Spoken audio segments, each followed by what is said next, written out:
Hello दोस्तों, कैसे हो आप लोग। आई होप सब अच्छे होंगे। तो स्वागत है आपका हमारा YouTube channel matric game class 10 में। तो आज मैं बात करूंगा ज्यामिति के थ्योरम 2 के बारे में। इसका नाम है आधारभूत अनुपातिकता प्रमेय का विलोम, यानी थेल्स प्रमेय का विलोम। समझिएगा। अब यहाँ पे बोला जा रहा है साधारण प्रतिज्ञा, यानी साधारण वे में, कि यदि किसी रेखा यानी डीई किसी त्रिभुज की यानी ए बी सी त्रिभुज की दो भुजाओं यानी ए बी और ए सी को समान अनुपात में विभाजित करती हो, तो यह रेखा यानी डीई तीसरी भुजा यानी बीसी के समांतर होगी। तो ये और ये समांतर होगा, ये सिद्ध करना है। तो इस साधारण को मैं स्पेशल बनाता हूं और यहां पे आपको क्या करूंगा, विशेष प्रतिज्ञा। ठीक है, यहां पे मैं लिखूंगा विशेष प्रतिज्ञा। समझिएगा ध्यान से। प्रतिज्ञा लेते हैं कि, चलिए ठीक है, तो हम लोग बहुत सारा प्रतिज्ञा लेते हैं और कुछ पूरा करते हैं, नहीं करते हैं, कुछ पूरा होता है, कुछ नहीं होता। तो यहाँ पे त्रिभुज ए बी से लिया गया, तो मैंने माना इसको। तो माना कि त्रिभुज ए बी सी में, त्रिभुज ए बी सी में, ठीक है, त्रिभुज ए बी सी में अगर देखा जाए तो डीई एक सरल रेखा है। तो सरल रेखा डीई, ठीक है, सरल रेखा डीई भुजाओं ए बी तथा ए सी को, ठीक है, ये भुजा यहां से यहां देखिए ए बी और ए सी को क्रमशः बताओ तो ए बी को कहां काटता है, डी पे। तो क्रमशः डी और ए सी को कहां काट रहा है, ई पे। तो ई पर इस प्रकार काटती है, इस प्रकार काटती है कि, क्या बोला था कि दो भुजाओं को समान अनुपात में विभाजित करती है। मतलब क्या हो जाएगा, एडी बट्टे डीबी। तो हम लोग ज्यादा मतलब निकालते हैं, तो यहाँ पे मतलब निकाल दिए, एडी बट्टे डीबी बराबर ए ई बट्टे ई सी। ठीक है, यहां से देखो ध्यान से, ए ई बट्टे ई सी। तो ए ई बटे ई सी, ये इस प्रकार काटती है, तो ये हुआ। अब यहां पे आप समझिएगा ध्यान से कि विशेष प्रतिज्ञा तो हो गया, तो सिद्ध क्या करना है भाई। तो सिद्ध करना है कि ये जो डीई है वो समांतर बीसी है, ये सिद्ध करना है। तो डीई समांतर बीसी, ठीक है, डीई समांतर बीसी, ये आपको सिद्ध करना है। तो यहाँ पे रचना करना पड़ेगा। मैं आपको एक चीज बता दूं कि ये ब्लैक कलर से लिखा हुआ है वो आपको पहले से दिया हुआ था, और जो ग्रीन कलर से लिखा हुआ है वो सब रचना किया गया है। तो मैं रचना करूंगा यहाँ पे, ठीक है, रासलीला नहीं रचना है, श्री कृष्ण जैसा। तो थोड़ा सा हम लोग बात करते हैं रचना। नहीं, ऐसे होता है ना कि कभी कभी प्रेमिका प्रेमी जोड़ी होती है, इसी बात पे एक प्रेमी जोड़ा बोलता है किसी को, अपने प्रेमिका के लिए खासकर बोलता है कि उस पर काला रंग भी जचता है पर कमाल लगती है आसमानी में। उस पे काला रंग भी जचता है पर कमाल लगती है आसमानी में। वह दरिया में पांव डालकर कहती है, देखो ऐसे आग लगता है पानी में। चलिए, तो हम लोग खासकर यहाँ पे आग लगाएं, पानी में आग बाद में लगा लेंगे। ठीक है, तो रचना में अगर बात करें तो क्या होता है कि बी को, सुनिएगा ध्यान से, बी को ई से मिलाया, बी को ई से मिलाया, तो बी को ई से मिलाया और सी को डी से मिलाया। तो ये चीज को मैं लिख देता हूं यहाँ पे, ध्यान से देखिएगा कि बी को ई से तथा सी को डी से मिलाया, साथ ही, ठीक है, साथ ही रहना चाहिए, साथ छूटे ना कभी तेरा। साथ ही डीएम जो है, ये देखो डीएम लंब एसी, यहाँ पे एसी पे लंब डाला ना, तो यह बोलूंगा साथ ही डीएम लंब एसी तथा, क्या देखिए ध्यान से, डीएम लंब एसी हो गया ना। अब ई एन लंब ए बी, ठीक है, तो ई एन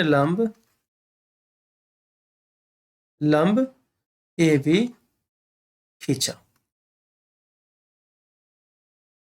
बात समझ में आया? तो ये रचना हुआ। अब हम लोग यहाँ पे बात करेंगे उत्पत्ति के बारे में। कुछ हम लोग उत्पन्न करते हैं, उत्पत्ति। चलिए देखिए, तो यहाँ पे उत्पत्ति के बारे में बात करेंगे, ध्यान से देखिएगा। उत्पत्ति में किसके बारे में बात किया जाएगा? तो किसी के बारे में कर लेते हैं ना, क्या क्या दिक्कत है? कोई तो होगा ना कोई चाहिए। देखो, इस त्रिभुज के बारे में बात करेंगे, ADE का क्षेत्रफल, बट इस तरफ से आधार मान के चलेंगे फिलहाल। यहाँ पे बोला जाएगा कि त्रिभुज ADE का क्षेत्रफल, इसको शॉर्ट में अगर हम लिखना चाहे तो एरिया बोल सकते हैं। त्रिभुज ADE का क्षेत्रफल, त्रिभुज ADE का क्षेत्रफल बराबर क्या होता है? तो 1/2 आ गुने उ, आ मतलब आधार, तो आधार क्या हो जाएगा यहाँ पे? AD हो जाएगा। तो भाई देख ले, AD है। और ऊंचाई, ऊंचाई जो होता है या लंबवत जो ऊंचाई होता है ना, उसको बोलते हैं। तो EN यहाँ पे ऊंचाई हो गया, तो यहाँ पे EN ऊंचाई हो गया। इसको समीकरण 1 बोल देता हूँ।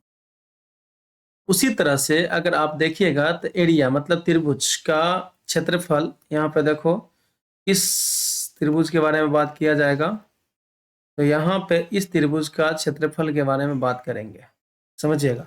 BDE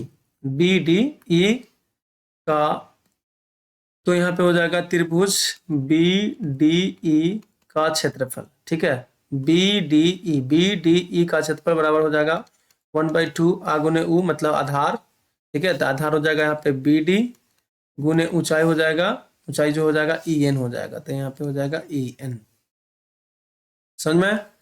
अब समीकरण समीकरण 1/2 से समझिएगा ध्यान से। तो यहाँ पे हो जाएगा एरिया ऑफ त्रिभुज ADE बटे एरिया ऑफ त्रिभुज BDE। देखो, ADE का क्षेत्रफल बटे BDE का क्षेत्रफल, तो BDE का क्षेत्रफल बराबर क्या हो जाएगा? देखो, बायां बराबर के बायां साइड वाला को बराबर के बायां साइड के साथ कर दिए, तो बराबर के दायां साइड वाला को बराबर के दायां साइड के साथ करते हैं। तो 1/2 इंटू AD इंटू EN बटे यहाँ पे हो जाएगा 1/2 इंटू BD इंटू EN से EN कैंसिल हो जाएगा, 1/2 से 1/2 कैंसिल हो जाएगा। तो यहाँ पे आ जाएगा आपका एरिया ऑफ त्रिभुज ADE, तो यहाँ हो जाएगा ADE बटे एरिया ऑफ त्रिभुज BDE, तो BDE यानी त्रिभुज BDE का क्षेत्रफल बराबर, यहाँ पे तो कट गया, क्या आया? AD बटे BD आया। इसको समीकरण A मान लेता हूँ, ठीक है, समीकरण A मान लेता हूँ। अब चलो, यही फिगर को मैं आगे लिख दिया हूँ और उसके बेस पे बात करेंगे। अब हम लोग को निकालना इस तरफ का E, मतलब ADE का ही क्षेत्रफल निकालेंगे, बट इधर बेस मान के चलेंगे, ठीक है। तो अब यहाँ पे बात करते हैं नेक्स्ट पेज में, ध्यान से देखिएगा। त्रिभुज ADE का ही बात करना है। देखो यहाँ पे ध्यान से, त्रिभुज ADE का ही क्षेत्रफल निकालना है, बट किसको आधार मान के चलेंगे? इधर वाले का आधार मान के चलेंगे। उसके बाद आपको इस त्रिभुज का क्षेत्रफल निकालना है, इस त्रिभुज का क्षेत्रफल निकालना है, ठीक है, तो काम बनेगा। बात समझ में आ रही है? चलिए, बहुत अच्छी बात है कि समझ में आ रही है। फिर मिलेंगे, क्यों मिलेंगे? नहीं, मिलते तो रहना चाहिए, नहीं तो फिर वही हो जाएगा ना कि अच्छा चलता हूँ दुआओं में याद रखना, अच्छा चलता हूँ दुआओं में याद रखना। त्रिभुज ADE का क्षेत्रफल, ठीक है, त्रिभुज ADE का क्षेत्रफल बराबर क्या हो जाएगा? 1/2 आ गुने उ, आ मतलब आधार, तो आधार किधर का बोला? इधर का बोला, मतलब AE। यहाँ पे AE गुने ऊंचाई क्या होगा? लंबवत ऊंचाई होता है, उसी को बोलते हैं। तो यहाँ पे हो जाएगा DM, ये जो ऊंचाई हुआ, ठीक है, सुनिएगा ध्यान से, ये जो ऊंचाई हुआ उसी को बोलेंगे। तो यहाँ पे DM लिख दिया मैंने, इसको समीकरण 3 मान लो। उसके बाद अगर देखेंगे तो एरिया ऑफ त्रिभुज, देखो CED, ठीक है, ये जो ब्लू से मैंने कलर किया है यहाँ से, तो CED का क्षेत्रफल बराबर क्या हो जाएगा 1/2 गुने आधार क्या है तो आपका EC है, तो यहाँ पे EC गुने ऊंचाई क्या है तो DM है। ठीक है, ये 4 हो जाएगा, ये 4 हो गया। अब समीकरण 3/4 से 3/4 से समझ में आ रहा है कि नहीं आ रहा है? हो जाएगा त्रिभुज ADE का क्षेत्रफल, एरिया मतलब क्षेत्रफल होता है, समझे। त्रिभुज CED का क्षेत्रफल बराबर 1/2 इंटू AE इंटू DM बटे 1/2 into EC into DM। DM से DM कैंसिल, 1/2 से 1/2 कैंसिल, तो यहाँ पे आ जाएगा एरिया ऑफ त्रिभुज ADE बटे एरिया ऑफ त्रिभुज CED। मतलब होता है कि त्रिभुज ADE का क्षेत्रफल बटे त्रिभुज CED का क्षेत्रफल बराबर कितना आया, तो यहाँ पे आके आपका AE बटे EC, क्योंकि बाकी सब तो कट गया। इसको समीकरण B बोल देता हूँ। अब ध्यान से देखिए, किंतु अगर आप देखेंगे एक चीज कि दिया हुआ है कि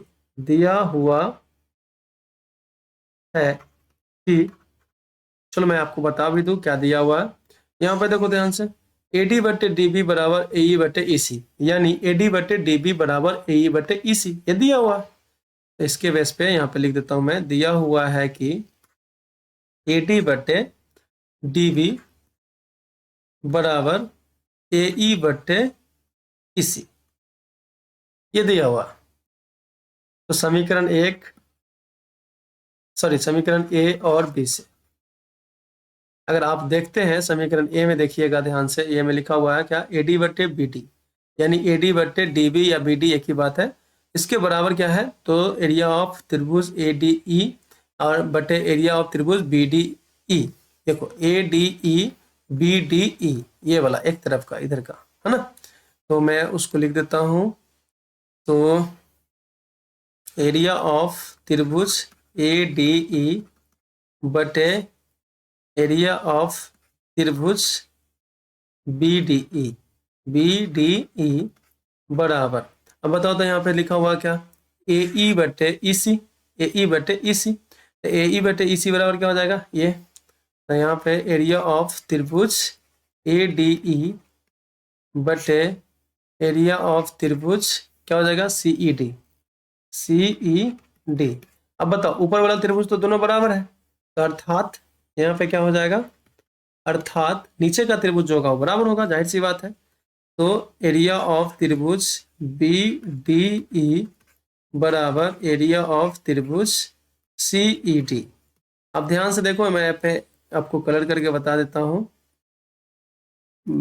येलो से कर लेते हैं। ये वाला त्रिभुज देखो यहाँ पे BDE लिखा हुआ है, तो BDE ये त्रिभुज, और त्रिभुज CED लिखा हुआ है, तो CE और D ये त्रिभुज, ये दोनों त्रिभुज क्या है बराबर है और एक ही आधार पे है। ठीक है, एक ही आधार पे है, दोनों त्रिभुज का जो क्षेत्रफल है वो बराबर है और एक ही आधार पे है, तो हम लोग यहाँ पे क्या बोल देंगे, जब एक ही आधार पे और क्षेत्रफल बराबर है, जाहिर सी बात है, दैट इज, इसका मतलब ये निकला कि DE जो है वो समांतर है किससे, BC से। ठीक है, BC से, ये आपका प्रूव्ड हो गया। तो आई होप आप लोग को अच्छा लगा होगा, समझ में आया होगा। अगर समझ में आया है, अच्छा लगा है, तो प्लीज कमेंट करके जरूर बताना। Thank you so much.